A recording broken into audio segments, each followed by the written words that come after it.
စားကြပါအောင်ခင်ဗျာ Hello မင်္ဂလာပါကျွန်တော်ကတော့ Fully သားချက်ပါဒီနေ့မှာတော့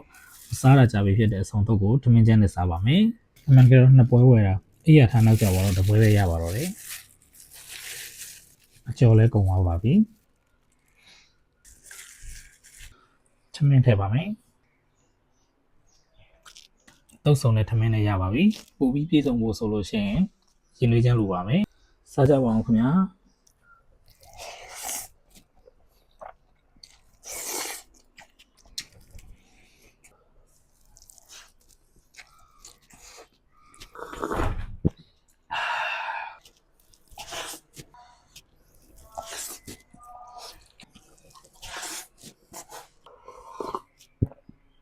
ဘိုင်းမဝသေးလို့